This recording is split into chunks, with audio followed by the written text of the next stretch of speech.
Hello everyone, this is the part 6 of our probability lecture series. इस part में हम लोग बायनोमियल डिस्ट्रीब्यूशन के कुछ और क्वेश्चन देखने वाले हैं। पार्ट 5 में हमने बायनोमियल डिस्ट्रीब्यूशन की थोड़ा थ्योरी देखी थी और कुछ क्वेश्चन देखे थे। अगर आपने वो पार्ट नहीं देखा है तो मैं आपको रिकमेंड करूँगा वो पार्ट और उससे पहले के सारे पार्ट आप पहले देख लें। और अगर आपने उस पार्ट को अगर देख लिया है तो ये क्वेश्चन जो है, ये क्वेश्चन मैं आप लोग को असाइनमेंट में देना चाहता हूँ। अभी आप इस वीडियो को पॉज करके अगर आप बायनोमियल डिस्ट्रीब्यूशन का हमारा पहला पार्ट देख चुके हैं तो इसको वीडियो को पॉज करके आप देख सकते हैं। ठीक है, मैं आपके लिए क्वेश्चन रीड आउट कर देता हूं और बता देता हूं कि ये क्वेश्चन कब पूछा गया था। ये क्वेश्चन पूछा गया था गेट 2014 में। गेट 2014 में इलेक्ट्रॉनिक्स एंड टेलीकम्युनिकेशन ब्रांच के लिए। और ये जो क्वेश्चन था ये बेसिकली बायनोमियल डिस्ट्रीब्यूशन का क्वेश्चन है। और आप इसको एक बार रीड आउट कर देता हूँ, फिर आप लोग सॉल्व कीजिएगा। N unbiased coin is tossed an infinite number of times. The probability that the fourth head appears eight 10th toss is. और ऑप्शन आपको 4 ऑप्शन दिए हुए हैं, 0.067, 0.073, 0.082, 0.091। ठीक है, आपका आई थिंक आपको क्वेश्चन क्लियर हो गया होगा कि एक अनबायस्ड कॉइन को हम लोग इनफाइनाइट टाइम्स टॉस कर रहे हैं तो इसकी क्या प्रोबेबिलिटी है कि चौथी बार जो हेड आए वो 10th नंबर के टॉस में आए। ठीक है, तो वीडियो को पॉज कीजिए और इसे आप बनाना ट्राई कीजिए। और जब आपसे बन जाता है तो आंसर मुझे कमेंट में ज़रूर बताइए।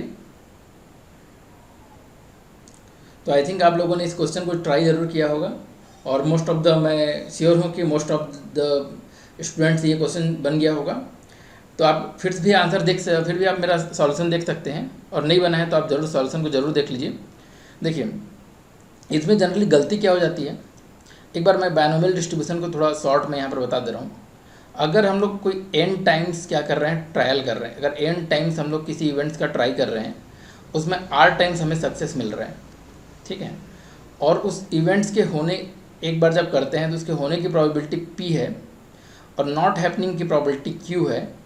तो according to binomial distribution, out of n trials success of r trials is given by NCR। Probability of success of r trial is given by NCR p to the power r and q to the power n minus r. This is our binomial distribution. Okay, ये हम last class में भी देख चुके हैं। तो यहाँ पर गलती क्या हो जाती है, यहाँ पर हम लोग क्या देखते हैं, 10th टॉस, यहाँ पे क्या देखते हैं हम लोग, फोर्थ हेड, 10th टॉस, ऐसा हम लोग देखते हैं। तो हम लोग क्या सोच लेते हैं कि यहाँ पर n की वैल्यू क्या है, 10 है, r की वैल्यू क्या है, 4 है, और हेड आने की प्रोबेबिलिटी मतलब p क्या है, 1/2 है, और q क्या है, q इज हेड नहीं आने की प्रोबेबिलिटी, दैट मीन्स टेल आने की प्रोबेबिलिटी, ये भी 1/2 है। तो यहाँ पर गलती होती है। यहाँ पर हम लोग क्या करते हैं, जो प्रोबेबिलिटी जो पूछा गया है ये निकाल लेते हैं, 10c4 1/2 to the power 4 and 1/2 to the power 10 - 4 that is 6। तो इसे जब आप सॉल्व करेंगे तो इसका आंसर आएगा अप्रॉक्सीमेटली आपका आएगा 0.02 समथिंग आता है। ठीक है, ऐसा कुछ आता है। तो इस तरीके का ये जो आंसर है, अच्छी बात यह है कि इस तरीके का आंसर क्या है, हमारे ऑप्शंस में नहीं है। अगर ऑप्शंस में होता है इस तरीके का आंसर तो बहुत से लोग हो सकता है कि इस टाइप की गलती करते। ठीक है, कुछ लोग करते, सब लोग तो नहीं करते, कुछ लोग हो सकता है इस टाइप की गलती करते। तो यहाँ पर हमें क्वेश्चन को समझना है कि क्वेश्चन में क्या कहा गया है, fourth head appears eight 10th toss. ठीक है, ऐसा नहीं कहा गया है कि 4 हेड अपीयर्स इन 10 टॉसेस। ठीक है, दोनों सेंटेंस में डिफरेंस है। अगर आप 10 टाइम टॉस कर रहे हैं उसमें बीच में कहीं पर भी, या फिर 10th टाइम टॉस कर रहे हैं तो पूरे 10th टाइम में कहीं पर भी क्या हो, 4 टाइम हमें हेड मिले, इसकी प्रोबेबिलिटी अलग होगी। और 10th टाइम आप टॉस कर रहे हैं तो 10 टाइम्स आप टॉस कर रहे हैं तो 10th टाइम में आपको चौथी बार हेड मिले, इसकी प्रोबेबिलिटी अलग होगी। तो क्वेश्चन में जो पूछा गया है वो यही है। क्या पूछा गया है कि आप इन्फाइनाइट टाइम्स टॉस कर रहे हैं बट आपको जो चौथी बार जो हेड मिले वो 10th टाइम में मिले, इसकी प्रोबेबिलिटी पूछी गई है। तो चौथे बार आपको जो हेड होगा वो 10 टाइम में मिलेगा। इसके लिए क्या ज़रूरी है, इसके लिए ये ज़रूरी है कि 9th टाइम तक आपको क्या मिले, 9th टाइम तक आपको 3 हेड मिल चुका रहे, 9th टाइम तक बीच में कहीं पर भी 9th टाइम में, पहले में, दूसरे में, तीसरे में, या फिर पहले में, छठवें में, पाँचवें में, कहीं पर भी 9 टाइम टॉस में आपको 3 हेड मिल चुका रहे, एंड 10th टाइम जब आप टॉस करें तो उसमें आपको क्या मिले, हेड मिले, ठीक है। तो आपको जो ये प्रोबेबिलिटी पूछा गया है वो चीज़ मिल जाएगा। तो 9th टाइम टॉस करने पर 3 टाइम्स हेड आने की प्रोबेबिलिटी क्या होगी, इस केस में यहाँ पर जो n होगा, n की वैल्यू होगी 9, r की वैल्यू होगी 3, और p और q की वैल्यू तो यही होगी 1/2 1/2। तो इस केस में यहाँ पर क्या होगा, 9c3 और 9c3 और 1/2 to the power 1/2 to the power 3 and 1/2 to the power 9 - 3 that is और 6। और मैंने क्या बोला, एंड बोला है यहाँ पे, तो यहाँ पे मल्टीप्लाई करूँगा 10th टाइम में हेड आने की प्रोबेबिलिटी। तो 10th टाइम रहे चाहे किसी भी टाइम रहे, हेड आने की प्रोबेबिलिटी जब आप टॉस करेंगे तो 1/2 ही होगी। तो ये हमारा आंसर आ गया। तो देखिए ये क्या होगा, 9c3 मतलब 9 × 8 × 7 डिवाइड बाई 3 × 2 × 1 और इंटू ये 1/2 टू द पावर 3 6 और 1, तो 1/2 टू द पावर क्या आ जाएगा, 6 + 3 9 और 1 10। तो ये इसको मैं थोड़ा सिंप्लीफाई करूँ अगर, तो 3 3 × 9 2 4 × 8 और ये 7, तो 12 × 7 मतलब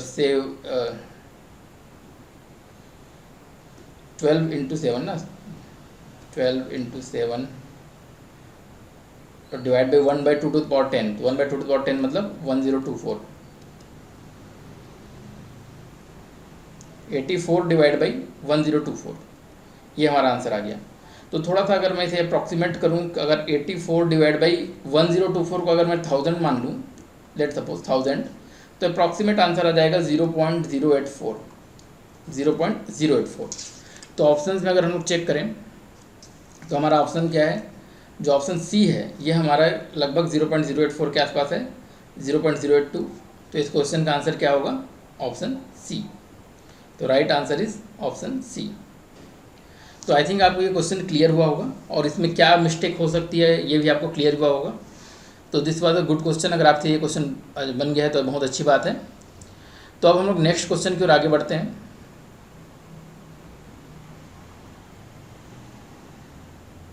देखिए नेक्स्ट क्वेश्चन क्या बोल रहे हैं, a fair coin is tossed 3 times in succession, if the first toss produces a head then probability of getting exactly 2 heads in 3 tosses is.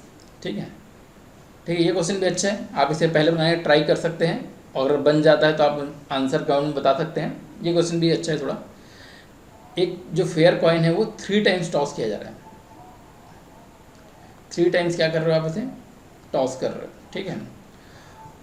और इस सक्सेशन में in first toss it produces head, first toss में इसको head मिला, then what is the probability of getting exactly 2 heads in 3 tosses, 2 heads in 3 tosses, ये कहा जा रहा है हमसे, ठीक है।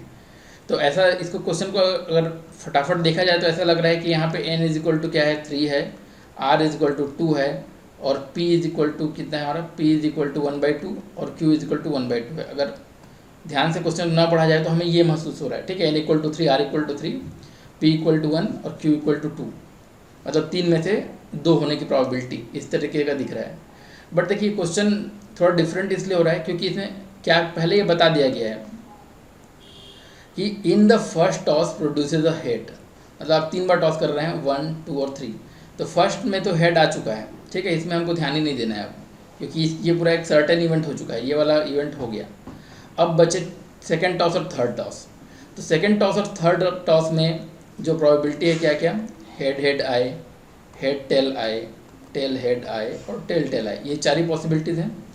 तो इन 4 पॉसिबिलिटीज़ में जब हमको केवल एक बार हेड मिलेगा, ठीक है, इन चारों में क्या मिलेगा, जब 1 टाइम्स क्या मिलेगा हमें, हेड मिलेगा, तभी क्या होगा, टोटल 3 बार टॉस करने पर हमें क्या मिलेगा, टोटल 3 बार टॉस करने पर 2 टाइम्स हेड मिलेगा, ठीक है। मतलब हमारा जो क्वेश्चन है वो थोड़ा सा चेंज हो गया। यहाँ पे अब क्या हो रहा है, n इज इक्वल टू, इन दो टॉसेस को हमको देखना है बस, तो n इज इक्वल टू 2 हो गया और r इज इक्वल टू 1, मतलब इन दो टॉस में हमें क्या मिलना चाहिए, केवल वन टाइम हेड मिलना चाहिए। तो r इज इक्वल टू 1 और p और q सेम रहेगा, p is equal to q is equal to 1/2। तो हमारा आंसर क्या होगा, 2c1 1/2 to the power 1 and 1/2 to the power 1, that means 2 into 1/2 to the power 2, that means 2 divide by 1/4 मतलब 1/2। हमारा answer क्या आ गया, हमारा 1/2। ठीक है, तो यहाँ पर हमारा ऑप्शन होगा ऑप्शन बी। ठीक है, या फिर अगर आपको बायनोमियल डिस्ट्रीब्यूशन अगर नहीं भी आता है तो भी आप यहाँ बस या इससे आप देख सकते हैं, इससे आप देख के कॉमन सेंस लगा के आप निकाल सकते हैं। ठीक है, जैसे ये हमारे 4 केसेस हो गए, head head tail, head tail और टेल हेड और टेल टेल। तो इन 4 केसेस में मतलब यहाँ पे हमारे टोटल पॉसिबिलिटीज़ कितनी हो गई, 4। तो इन 4 केसेस में 1 टाइम्स हेड आए ऐसी वाली पॉसिबिलिटीज़ कितनी हैं, 2 हैं। जैसे यहाँ पे ये वाला पॉसिबिलिटी एक बार हेड एक बार टेल, फिर पहले में हेड दूसरे में टेल और दूसरे में टेल और पहले में हेड। तो ऐसी पॉसिबिलिटीज़ कितने हैं, 2। तो हमारा जो प्रोबेबिलिटी जो पूछा गया है वो कितना हो जाएगा, 2/4, दैट मीन्स 1/2। ठीक है, तो अगर बायनोमियल डिस्ट्रीब्यूशन नहीं भी आता है तो भी ये ऐसा एक कॉमन सेंस से आप इसे बना सकते हैं। तो आई होप आपको यहाँ तक अच्छा लगा होगा। तो आई थिंक यहाँ तक हम क्लियर है हम आपको। तो आप बायनोमियल डिस्ट्रीब्यूशन के आपके जितने भी क्वेश्चन आएंगे मैं उम्मीद करता हूँ कि आपसे अब बन जाएंगे।